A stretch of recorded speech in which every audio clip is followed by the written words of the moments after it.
Hi everyone, I'm Angela Grassi. I am the founder of the PCOS Nutrition Center, and I'm a registered and licensed dietitian, and I'm also a woman with PCOS myself. And I'm coming here to you live on Facebook to talk to you more about PCOS and insulin resistance.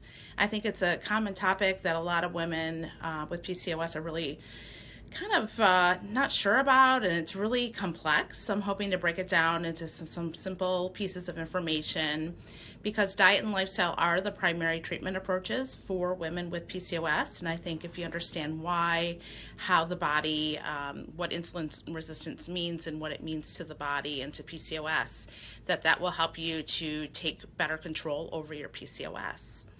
So normally, how it works in the body is normally when we eat food, mostly carbohydrate food, that gets broken down into glucose. So let's say you had some oats, and that would get broken down into glucose, and that's what your body uses for energy. So there's all these cells in your body, right? And if you think of my fist as being a cell, when you eat that carbohydrate, so that oats, that would cause an increase in your blood sugar. So your blood sugar would start to increase. And there's all these doors on your cell walls. And to get the glucose into the cells, what happens is the glucose level rises. That pushes on a doorbell on your cell wall. And that sends a signal to your cell nucleus, which is inside your cell. And the cell nucleus calls over insulin. So insulin acts as like a key. So if you think of this pen as a key, it's going to unlock the door opens, and then the glucose goes in. So that glucose from, say, your oats or something else that you ate that were carbohydrates. And then the door shuts, and that's what you want to happen.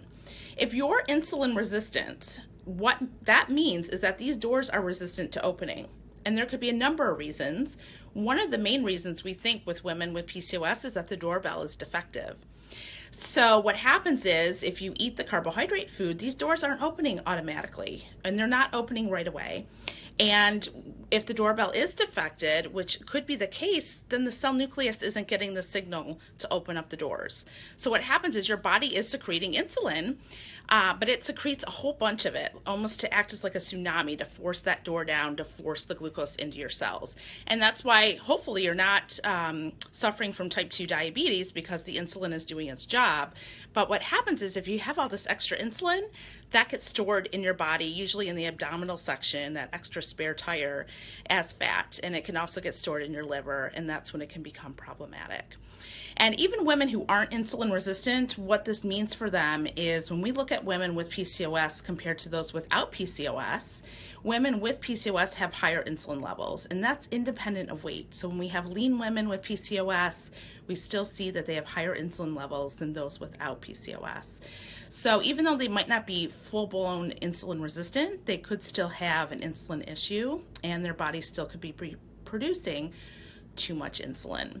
So the goal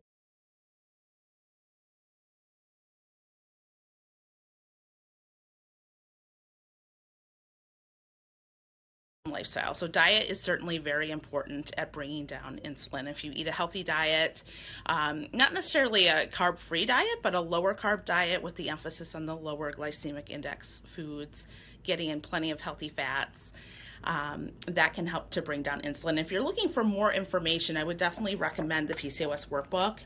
It's a top-selling, best-selling book for women with PCOS. It's a good self-help guide, which will reinforce a lot of the concepts that I've been talking about with the insulin resistance, and it does have a whole section on understanding insulin resistance and how food affects your insulin levels.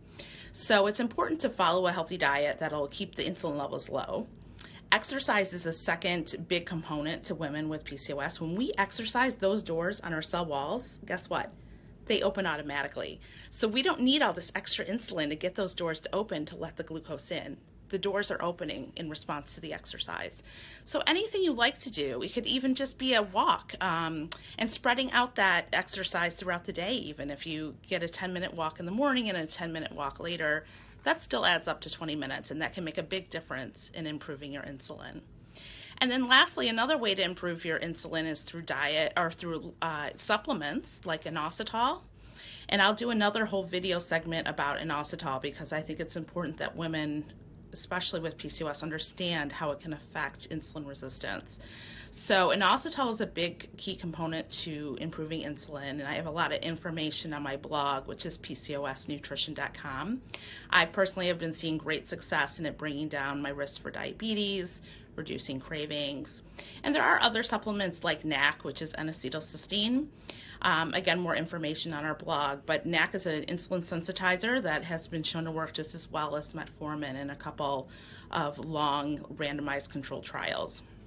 So there are some supplements, and another benefit of taking the supplements is that it can help to maybe even improve some cholesterol levels too. Both NAC and inositol can improve your cholesterol levels. So look into those as an option to improve your insulin. And then lastly, a lot of times metformin is prescribed to help women reduce their insulin. So metformin works more at the liver to reduce your production of glucose, not so much at the cellular level, so at those cell doors. That's more of what maybe an inositol or an insulin sensitizer supplement could really help with. But metformin has been shown to help a lot of women regulate their cycles and can definitely lower your glucose and your insulin levels.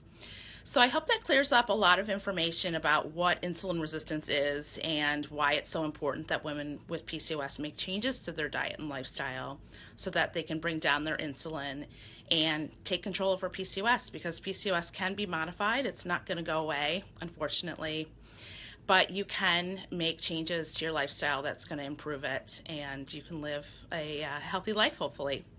So if you have any more questions, feel free to visit our website, PCOSnutrition.com. Leave some comments below with some topics you'd like to hear us talk about in the future, some educational topics about PCOS, and have a great weekend. Thanks for joining me today.